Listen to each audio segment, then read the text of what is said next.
Yeah, welcome back to another episode of the Format Podcast Live.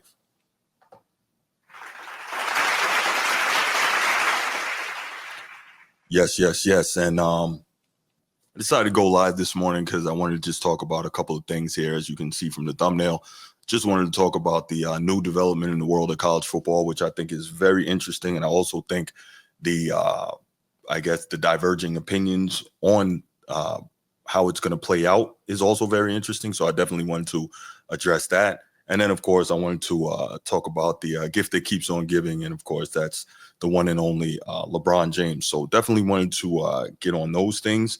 And we will do that. But before we do, I'm going to go ahead and take a few minutes, wait for some people to get in the chat.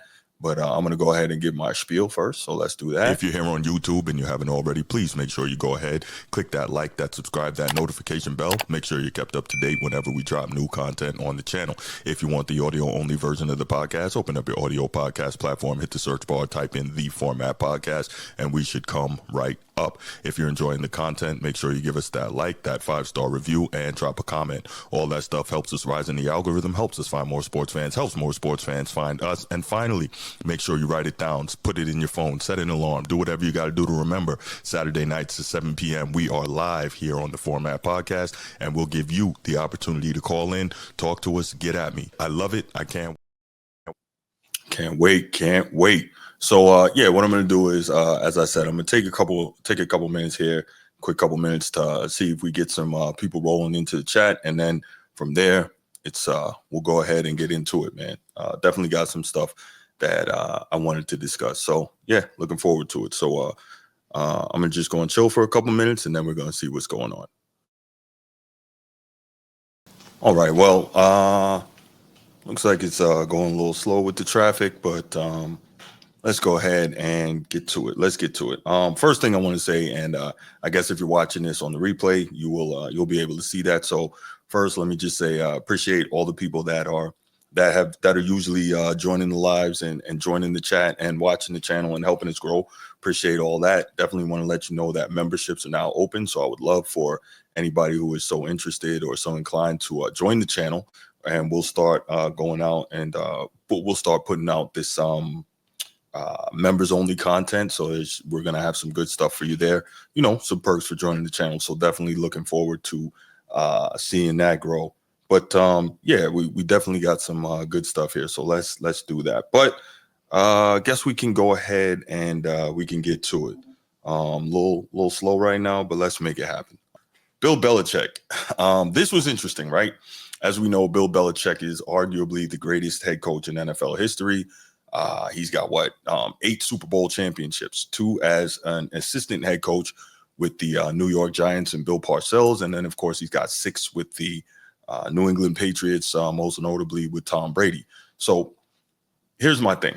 I do believe that he's the greatest coach of all time, but he's got some hiccups on the resume, right? One, we know about Spygate, so that one hurts. With Spygate, a lot of what he was able to accomplish as a quote unquote defensive mastermind, I suppose, comes into question in terms of, people saying that it's a lot easier to be a defensive mastermind when you know the signals, whether it's defensively or offensively for the opposite team. And so people are saying, well, he's a cheater. We don't know how good he was. But everyone who's been around Bill Belichick, who talks to Bill Belichick, who is in the same orbit with him, speaks to just his encyclopedic football knowledge, how meticulously prepared he is on all aspects of the game, offense, defense, special teams, how well he prepares his teams, and just what a football savant the guy is. And he is one of those guys, right? So whether or not there's a situation of Spygate and whether or not he did that or what have you, which it's kind of widely held that he did do it, but I still, for me, don't believe that takes away from what he was able to do as just one of the elite coaches of all time, right? Because even if you go back to prior to him becoming a head coach, when he was with the New York Giants, we look at Bill Parcells as an all-time great head coach, right? He's got 2 championships, but notice when he didn't have Bill Belichick, he didn't win anything, right? So you got to look at it that way. Now, also when he didn't have Lawrence Taylor, he didn't win anything either. But the point is, Bill Belichick was, if you look at it, the same way people say that without Tom Brady, Bill Belichick hasn't been able to win anything, and that's also true. We can say that without Bill Belichick, Bill Parcells wasn't able to win anything. But it's funny that no one ever brings that up. So anyway, Bill Belichick, one of the greatest coaches of all time. I truly believe that. I believe he arguably is the greatest coach of all time. I think the only argument really would be Bill Walsh. And the reason I say Bill Walsh, even though he didn't have the level of success as a head coach in terms of Super Bowl championships, I think he had 3. He's the thing is, when you look at Bill Walsh's tree and the way he affected the game in terms of, creating and spreading, propagating that West Coast offensive system, which still has, taken deep root all over the league today. That's where you see the difference versus Bill Belichick's assistants. His coaching tree has widely failed, right? They haven't been able to achieve that level of success going forward after branching out from him and the New England organization. So that would probably give Bill Walsh the edge, but still, Bill Belichick, one of the all-time greats, right? So anyway, after 21 years in New England and winning multiple championships, Tom Brady moves on. Tom Brady wins a championship in Tampa Bay. And so everyone says, okay, Brady won the divorce. Now we know Brady is the reason that all those teams were winning. And Bill Belichick struggled post Tom Brady, did not win a playoff game. Made the playoffs once with Mac Jones as starting quarterback for the Patriots, but he wasn't able to win a playoff game, right? So while Brady gets an extra championship, Bill Belichick slowly continues to slide downhill and ends up, they made it sound nice, like a mutual parting of ways, but basically ended up getting fired in New England. So you have that. And so then Bill Belichick's looking around for a job and no one hires him. So this is interesting because there's a couple of ways that this could go, right? I think there were 7 openings last offseason, and apparently only one was really interested in hiring him, and that was the Atlanta Falcons. So to me, this was really interesting, right? Because we got two divergent takes on this. And one is that Atlanta didn't want to give him the job because when they did like a poll with all their front office people, a lot of people voted no. And even though the owner, Arthur Blank, still wanted to hire him, Arthur Blank allegedly spoke with Robert Kraft, who, he asked, hey, what's the deal? And Robert Kraft, the owner of the Patriots, who was with Bill for, more than 2 decades, told him, hey, you can't trust this guy. Don't trust him. And so that was kind of, I guess, what Arthur Blank needed to know. And he didn't make the Bill Belichick hire, which in hindsight, you look at it and you say, well, maybe if he had hired Bill Belichick, the Falcons would be in a better position than they are now, right? They started off the season well, and then they've collapsed down the stretch with Raheem Moore. But anyway, that's a side note. So that's the one side. It was reported that that's how it went down. That's why Bill Belichick didn't get the job. So the other night I'm listening to The Odd Couple on Fox Sports 1, and Rob Parker was saying, and obviously this is a long-time tenured, respected sports writer, and he was saying that people that he knows that were, close to the situation told him that the Falcons offered Belichick the job, but Belichick, he said, let me mull it over for a few days. And he had a bunch of demands and stuff like that, a bunch of conditions. And the Falcons say, you know what, we'll just move on from here. We're not going to do that. So I guess it depends on how you look at it, right? One says that they offered him the job. Another says they did not. So, unless we were in that room and we know for sure, then we don't know what it really was. But anyway, the point is Belichick, nobody hired him last hiring cycle. He sat out. And this year we've seen him all over the place, right? We've seen him as an ESPN contributor. He's on the Manning Cast weekly. I think he's been on McAfee. He's been on NFL Live doing breaking down plays and diagramming stuff. And, everyone's been getting to see a little more of Bill Belichick's personality, which people thought for years that he didn't have any, right? Just because, he's at the press conference, he's, being silly to, I don't know about Snap Face and Insta Chat and social media. And we're on to Cincinnati and, really short with the responses when the media asks him a question he doesn't like or didn't want to give information regarding. But my thing is this. When you're Belichick and you're winning at the level that he was winning at, he could behave that way. But once the winning started to go away, and don't get me wrong, when you're doing something for 20 plus years, that's you and that's your personality. But once the winning starts going away, you kind of got to ease that back a little bit and work a little more with the media. But maybe I'm biased because being media, I'm seeing it that way, right?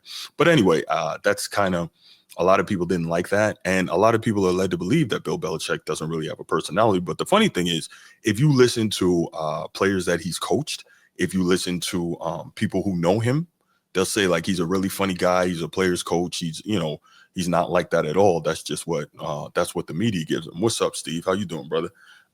Oh my gosh. Steve, you're a wild dude. Steve says, for everyone saying Bill can't recruit college players, look at his girlfriend. I think Bill is 71 or 72, 24. So means by that. So, hey, there you go. Man, Steve, you're a clown. But yeah, so and we'll get to that recruiting piece in a minute, Steve. So anyway, that's what so people are thinking like Bill Belichick is he's not a nice guy, this, that, he doesn't deal well with people and so on. But again, the people who he's dealt with close at hand for all these years, they know, or they swear by him saying that he's not really like that. So I don't know. Again, I think when you're looking at this stuff and you're making these assessments, you got to be in those rooms or know people who are in those rooms in order to really be able to have an idea of what's what. So now it comes down to there was a lot of speculation on where Bill Belichick might land this season in this hiring cycle. So I guess he's looking around at prospective things. I was reading this morning, one of the things that he might have been interested in that looked like a good fit was the Chicago Bears, but apparently they didn't necessarily have a lot of interest in him. So obviously he spent a lot and made trades and made a lot of moves to try and surround Caleb Williams with an advantageous situation, with many people calling Caleb Williams, a can't miss prospect, best prospect since Andrew Luck. They love to throw that one out there. But he clearly hasn't had a great rookie season. His head coach has been fired. The former assistant offensive coordinator, was fired. So not a lot going on there. And again, they want to give Caleb every possible opportunity to succeed, even though the Bears as an organization are just terrible in the front office and for whatever reason have never been able to properly support a quarterback. So you got that going on. So a lot of things, but yeah, the Bears allegedly weren't interested at all in Bill Belichick. So there's that. Now, I think I read something yesterday about the possibility of Bill Belichick maybe taking the Jaguars job when Doug Peterson's gone, because the assumption is that Doug Peterson is going to be fired. So, okay, now you got that. But clearly that's not going to be the case. Why is that not going to be the case? Because as you can see from the thumbnail, Bill Belichick is now a Tar Heel. He's a North Carolina Tar Heel. So you've got that. He just took the job. And this was interesting, right? Because I don't think anyone looked at Bill Belichick and assumed that he was going to be a collegiate head coach, right? Now, he came up around college. Obviously, his dad coached at Navy for many years. And side note, way back, apparently, I think in the 50s, Bill Belichick's dad was a running backs coach at UNC, which is very interesting, right? That's I think, little known connection there. But anyway, so Bill Belichick interviewed at North Carolina a few days ago, or like late last week or a few days earlier this week. And a lot of us were wondering, like, what's the deal with that? Is he really interested in that job? Would it be beneficial to him? Would it be a good fit? Is he just trying to show NFL teams that someone has interest in him, kind of, dangle the hook a little bit? But it turns out this was the real deal. We found out yesterday night, that looks like North Carolina is finalizing the deal with Belichick, and it looks like a 3-year deal worth $30 million. That's the money. And there's some conditions involved, right? One of the conditions is that the NIL earmarked was supposed to be $4 million for the football team. I don't know how you think you're going to have success in modern big boy college football with $4 million of NIL, but that wasn't going to make it. Anyway, Bill Belichick got that pushed out to $20 million. So now you got a little more money to play with. He also put it in there that he wants 2 separate staffs, one for he and his coaches so they can focus on coaching. And he wants a GM, which they got, and we'll get to that in a minute. And he also wants an entirely separate staff to handle recruiting, right? And so, all right, let me just mention the GM and the coaching part, and then we'll get into the recruiting, because that's a whole nother thing where some people had concern when it came to this whole Bill Belichick thing. So, all right, so his coaching staff, this was interesting because it's assumed And maybe I think it was reported somewhere, but it's assumed that he's going to take Matt Patricia with him, I guess, to run the defense. And I guess Salam Sneed, what's going on, my brother? How are you? I think also that it was what is it? It's assumed that Patricia's going to be there and run the defense, and maybe his assistant head coach is going to be his son, Steve Belichick, who's right now the defensive coordinator at University of Washington. Well, their season is over, so I guess that's that. He probably resigned. And so here's the thing, though. Here's the funny thing. Apparently, Bill Belichick kind of wanted it in place that when he moves on from UNC, that his son Steve is going to be the coach in waiting. Now, I don't know how they're going to do that. Well, I guess I know how they're going to do it. They're just going to do it, but I don't know why you would say it publicly, because that's gotta violate some like workplace fair hiring practices, right? To automatically name someone, and especially the son of yes sir, the son of someone, the son of your current head coach, to name him in waiting, like that has to violate fair hiring practices. But you know, big time organizations do what they're going to do, right? So anyway, that was part of the conditions. I think I also heard somewhere that for his offensive coordinator, he'd be bringing Josh McDaniels' brother with him. I would have to fact check that. I think I heard it on one of these sports podcasts, but just really interesting, right, to see that. And so now the other question is, okay, cool. You're now starting to flesh out a staff. The transfer portal, I think, is set to open on Monday, so you're going to have to attack that.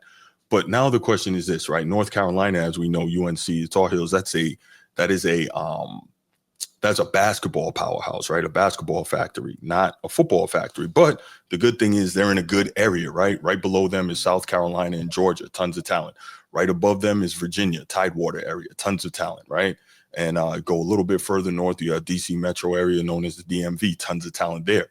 You go a little bit, west, you get to Ohio, tons of talent there. A little bit further south, you got Florida, right? So this is what's going on. It's not that serious. Good to see you, brother. Good to see you. All right, Steve. All right. But yeah, so North Carolina is pretty centrally located in terms of going after quality talent. So here's the deal. A lot of people were saying, man, Belichick, how is this going to work? He's 72 years old. He's not going to be able to recruit, blah, blah, blah. So here's the first thing, right? Do we know how many homes Coach Prime has been in the last 2 years in terms of recruiting? Now, there's a reason I'm asking this. I'm not saying Coach Belichick, Coach Prime are the same thing, but I'll get there. Coach Prime has been in 0 homes recruiting over the last 2 years. I say that to say people talk about recruiting. Recruiting is not quite the same as it was before, where you got to run all over the country and walk into living rooms. Now, it may come to that if you have a guy who you believe is really high on your board as a recruit and has an opportunity to be special and is on the fence between you and another program. It may take that, but there's a lot of Zoom recruiting going on, right? A lot of Zoom meetings happening where you can do it that way. And then here's the real deal, right? Bill Belichick doesn't have to do all the day-to-day recruiting activities and minutia. That's not him. Why does he have to do that? That's why he asked for an entire staff to do that. And realistically, what happens, a lot of these programs, depending on the position, that position coach does the initial recruiting, right? And you have recruiting coordinators tracking all this stuff, making sure you're in compliance and all of that. But yeah, that position coach does that recruiting, right? So then this is my take on it. I could be wrong, but when it comes down to it, you have a highly favored prospect and he's on the fence. This is where Belichick comes in to close the deal, not necessarily to do the day-to-day recruiting and running around, because people are like, oh, he's 72. He's not going to be able to connect with these players. And in fairness, to Steve's point, he's got a 24-year-old girlfriend. So I'm thinking he's got a bit of a connection to young people and his finger on the pulse, right? And at the very least, he can talk to her and say, hey, what's the deal with A, B, and C, whatever, right? Can you set me up with Snapface and InstaChat, But in all seriousness, right, he's clearly around young people, or at least one young person on a very regular basis, because I believe when it was announced he took this job, she tweeted or posted on Instagram, we're on to Chapel Hill, much like years ago he said we're on to Cincinnati. So it appears she's going to be headed that way with him. So cool. The point is, he's not so alien to young people as we think. So there's that. And then again, he's got an entire staff that he has. He's got an entire staff that he has put in there as one of his demands that's going to focus on recruiting. So his thing, because at the end of the day, Bill Belichick is a coach and Bill Belichick is a teacher. And that's what he wants to do. He wants to coach and teach and be around the game of football, which clearly he's a lifer and he lives and breathes this, right? So he's got to be around it. But he also knows that all the, the day-to-day little things of running a college program, he doesn't know about that, and that's not about him. But he is a guy who's very detail and process-oriented, so he's going to do the CEO piece, right? Now, that's not to say he's not going to get involved in the defense, but he's going to be more of a CEO. He's going to have people that are monitoring academic compliance and all of that stuff. He's going to have people that's all on top of that, and what's going to happen is they're going to report to him. So he's not going to be doing all that. He is a football guy, but he's going to have his organization, set up and run properly. And I think because he's so detail-oriented and so process-oriented and so much of an organizational guy, I think he's going to have success, right? So here's the other part. Why can't he recruit in the way that I just described? What's the goal of most of these young high-end prospects, right? One, now the NIL is legal, like to get some serious money before they head to the NFL, and two, to head to the NFL, right? And you look at a guy like Coach Prime. He is a guy that can get you to the NFL. Do we think Belichick can't get you to the NFL, right? Now, is North Carolina a pipeline for the NFL? No, but he can get you there. And this makes a whole lot of sense. He's in a point and a place where if Bruce Hope, right, host of the Format Podcast, but if 18-year-old Bruce Hope, star running back, and I'm on the fence, grew up loving Notre Dame, go Irish, and I want to play for them, but then Belichick comes to recruit me, and I'm like, wait a minute, man, okay, the running back coach comes to recruit, blah, blah, blah. Cool. I'm still on the fence. You guys been working with me for a year since my junior year, and now it's time to commit. I don't know what I'm going to do. Here comes Bill Belichick with a bag with 8 rings in it, right? And he says, look, I got these. I can show you how to get there, and I can show you how to get this. I can teach you how to be the best player you can be. I can teach you how to be an NFL guy, right? Now, Coach Prime can do all that too, right? But necessarily, as much as I love Notre Dame football, right? Can Coach Marcus Freeman do that? Does he have that to the same level? Yes, Notre Dame pumps out NFL players, no question. But is it the same, right? And here's the other thing. Bill Belichick's got the connections in the league, right? He's got the, what do we want to say? He knows the agents, right? He knows the players. He knows the GMs. He knows all the execs. He's been in the league for a very long time. Again, he's a football lifer. So all these connections don't just vanish because you're not there anymore, right? So all these are things that can also help in the recruiting pitch, right? So not just, okay, I can make you the best player. I can teach you about the NFL game. I can help you understand it. I can, do everything we need to do. I can show you what execs and coaches are looking for in the next level. I can teach you techniques, blah, blah, blah. I was just there a year ago.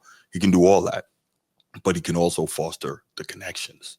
And to me, like, that's a real thing, right? That's a very real thing where he can foster those connections. And I think that's important to take into account because, yes, these players want to get money from NIL and all that, but yes, they also want to be able to go on to the next level and have success. And let's be real, they all think that they're going to go to the next level and have success. Nino, what's up, my brother? How you doing, man? Good to see you. Good to see you.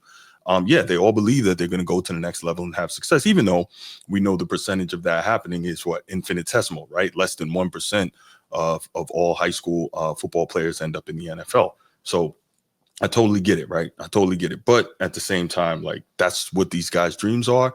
And you do have a solid chance if you go into the Power Four. So now, here's my other piece. When I first heard about the possibility of this happening, I said to myself, if Bill Belichick gets this job, Carolina, instant contenders.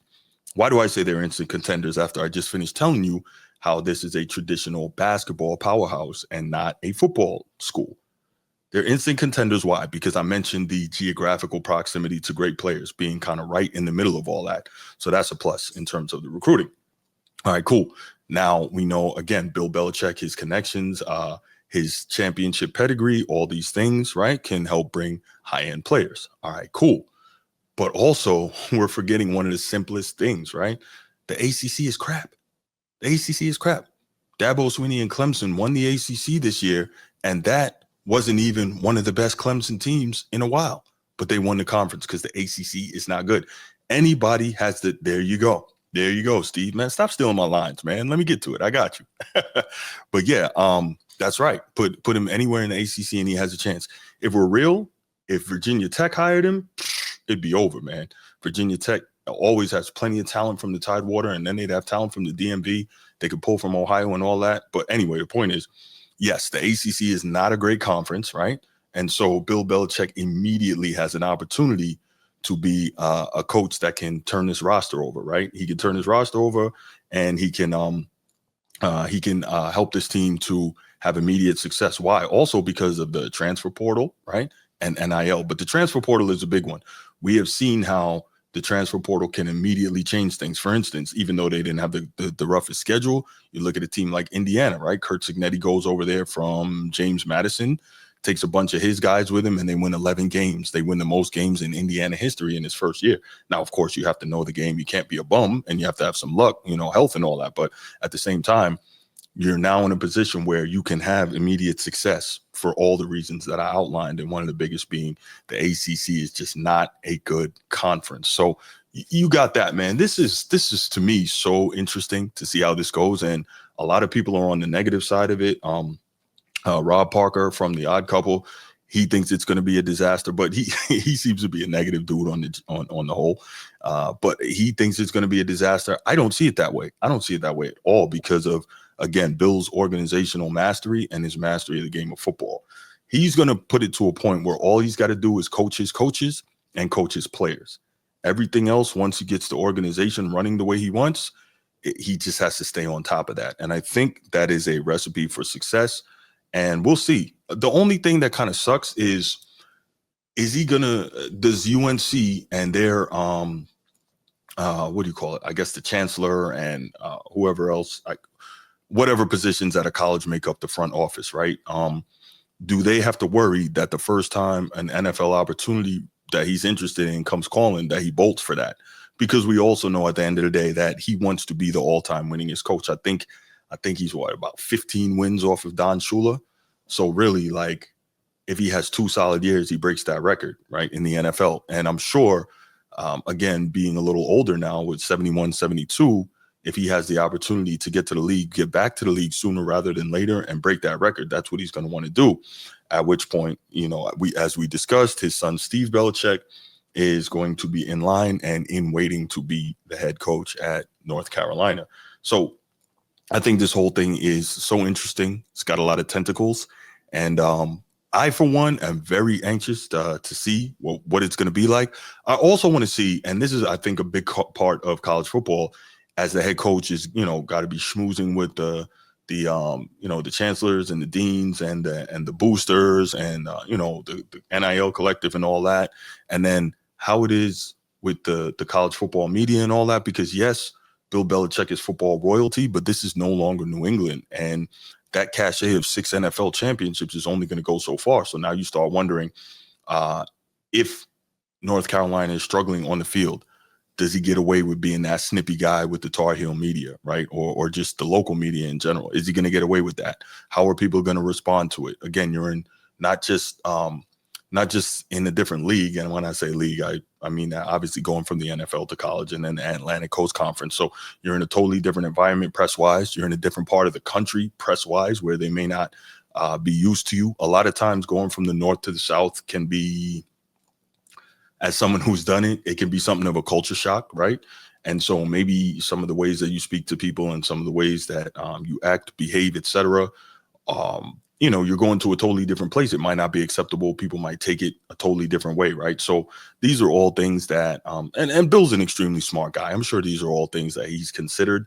But yeah, it's going to be very, very interesting overall. But in my humble opinion, I believe that he definitely has all the opportunity to have success and do so very quickly. I do. And a big part of that, again, is NIL and transfer portal. So the funny thing is, knowing Bill, right, and how prepared he is, because everyone talks about how he's one of the most prepared people ever. I'm sure he and whoever he was designating for his staff, once they saw this was a real possibility, or once they even showed major interest, I'm sure they already started scouring the transfer portal.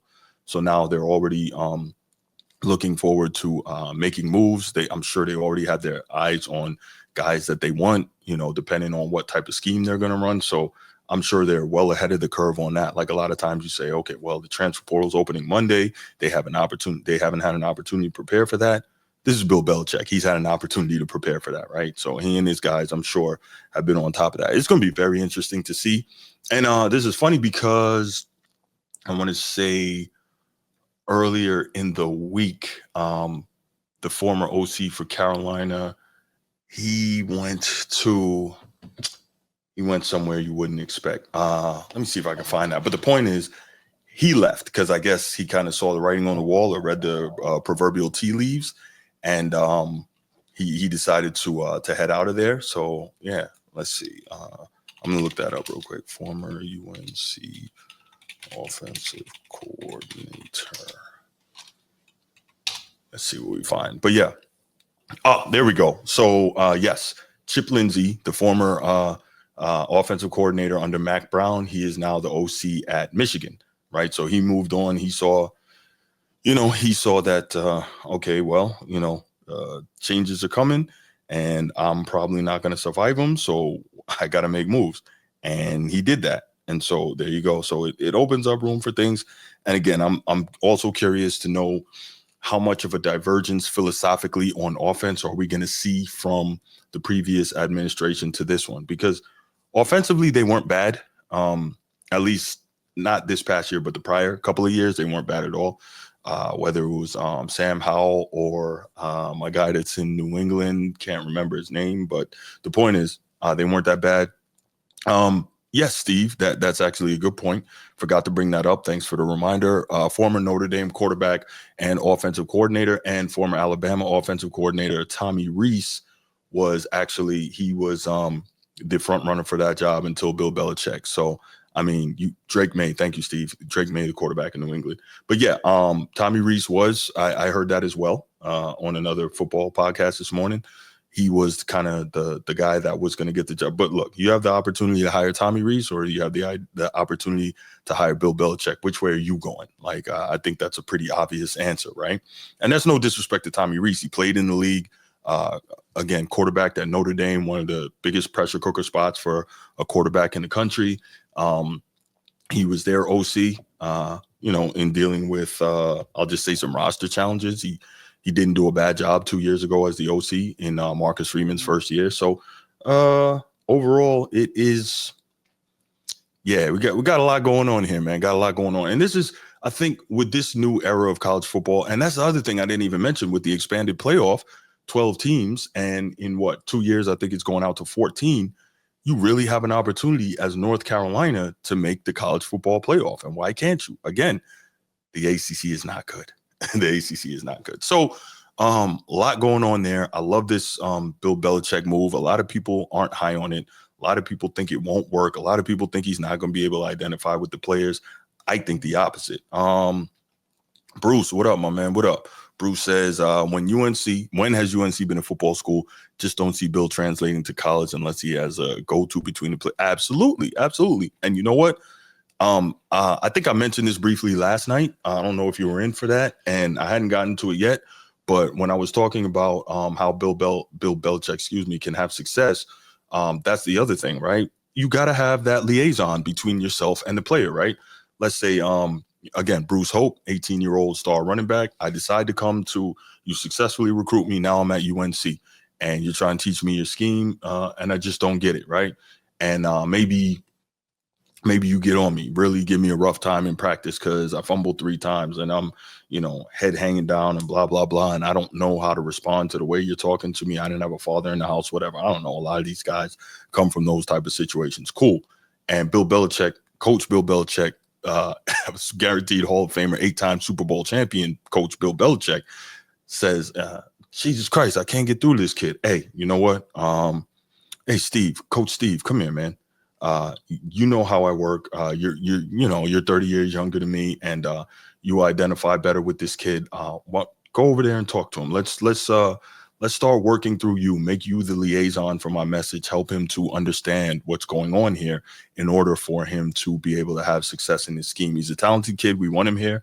Help him out. That's how you do it. As a leader, that's how you do it. Sometimes you got to get that liaison because for whatever reason, direct communication is not always successful. So that's when you do it. And that's how you do it. Great point, Bruce. Yeah, that's something I was going to bring up. Steve says UNC isn't a football school, but they have produced talented players given the geography. Exactly. No, he can make it work. He can. Oh, you said can. Yeah, he can make it work. Yes, that's exactly. Because remember, Steve, I was talking earlier about the geography, right? South Carolina's right there. Georgia's right there. Florida's a little further down south. Right above is Virginia, the Tidewater area. And then right above Virginia, of course, is the DMV, DC Metro, Virginia. You go a little bit out west, you have Ohio. So there's a lot of talent. It's centrally located. He can do this. I don't think this is as far-fetched as a lot of people want to believe. Let's see. Parents may encourage their kids to go play at North Carolina and Bill B to get to the NFL. And what's up, Sunchance Kid? Make sure you hit that like and subscribe. I don't think I've seen you before. But yeah, I definitely agree. I mean, I don't see why you wouldn't, right? There's certain programs, you have an outstanding chance to get to the league, right? Notre Dame, Michigan, Ohio State, maybe USC, not so much USC, but maybe USC, Texas, Alabama, Georgia, right? And I'm not saying those are the only ones, but there's certain programs where you have a higher than average chance to make it to the league. And then you combine that with Bill Belichick's connections and football knowledge, I think it's going to be a really good spot. Bruce says Bill Belichick should have replaced Brian Daboll in New York, with whom Bill has championships. No, I agree. He would have been a great fit for the Giants. And from everything I've read and heard, that's the job he truly covets and has for years, and always had his contract laid out in such a way that him and his staff, that if it came possible and came open, that he could get to the Giants. So that's what, okay. What's up, Sunchance, man? I appreciate that. That was something that he has long coveted. It just hasn't worked out that way. And I agree, that would have been the spot, but sometimes you can't wait, right? And if you have an opportunity to get something, and this is what I was saying earlier, Bruce, the guy is a football lifer. He's football obsessed. He's a teacher. He's also a student of the game, and he's a coach at his core, right?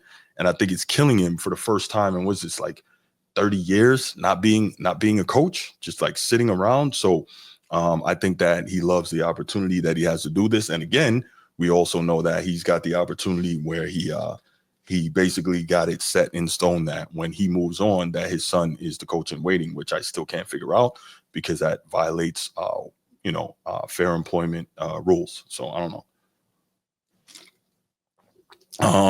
Let's see. St. Francis Academy, #1 high school football team in the country, East Baltimore, who say the Baltimore Dummies can't ball. Are they #1 in the country right now? That's what's up. Let's see. That's what's up. Normally it's like IMG or these schools from like Texas or Georgia or something like that. But it's funny. Normally, you get the narrative that they only play ball in the South. And I remember a few years ago looking at the national high school football rankings, and I was shocked to see like 5 different teams from Maryland were in them. And I was like, okay, that's what's up. And they had like 3 teams from the WCAC on that list. I was like, wow. And that's the Washington Catholic Athletic Conference. And that's actually the conference where I went to school. Shout out Bishop McNamara. So, I think that's pretty cool. Black Dynamite, what's good? North Carolina, shout out. Top 10 for sure. Let's see. No, not best high school rankings. National high school football. I didn't type in football. But yeah, so I think that, like I said, man, I think this is going to be super, super interesting. And I'm very excited to see how that's going to go. Let's see. Give me a second. I'm trying to find these rankings right here. If anybody in the chat has them, see if you can find them too, because I'm looking for these. I want them. Yes, Steve. Shout out Catholics. You got it, bro.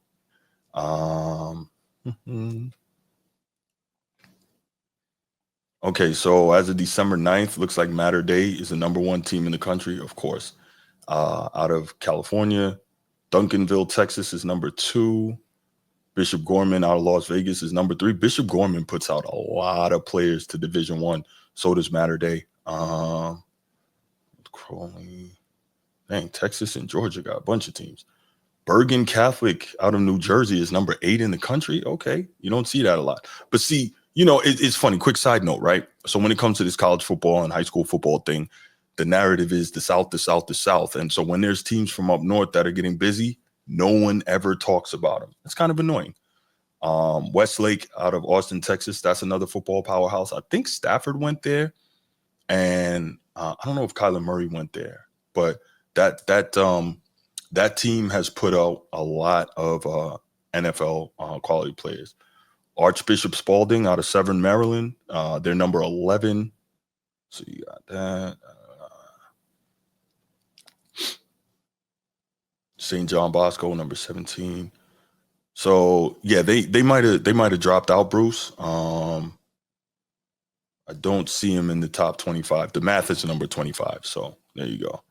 And we know about the Matha. First WCAC title since 2016 by defeating Good Counsel a week ago. I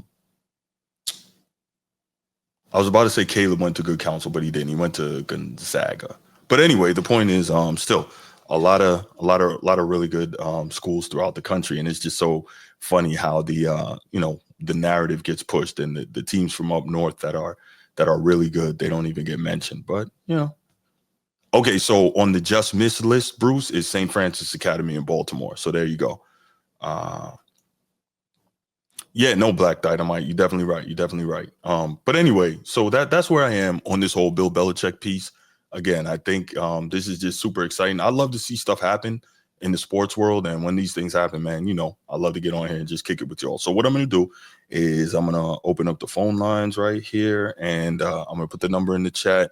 And then, of course, you see it scrolling on the bottom of the screen, 219-8264. So if anybody wants to give me a quick shout, I know it's morning time, some of you are at work or whatever, but if anybody wants to give a quick shout, then here we are, and we definitely can kick it. Sunshine, in the meantime, I'll look at some of these chats. Let's see. Catholic Cincinnati schools here in Ohio are typically good. Sunshine's Kid says, Bruce, heard you calling on Always Irish. Always enjoyed your point of view. Hey, appreciate you, Sunshine's Kid, man. Thank you for the love, man. Steve, St. X and St. Edwards. Okay, so those are two of the powerhouse programs in Cincinnati, I take it. Black Dynamite says, even though NC only goes up to 4A, a lot of talent comes from all of them. Yep. That's the thing, man. There's talent all over the country. Like, I totally get it. Texas puts out the most just because of the size of the state and the amount of high school football players there, and of course how important it is and the way they really push it. But we got to stop acting like only the South plays football, man. There's quality football everywhere. You just got to look for it. But they want to brainwash the masses like, oh, football only happens down here, but that's not really the case.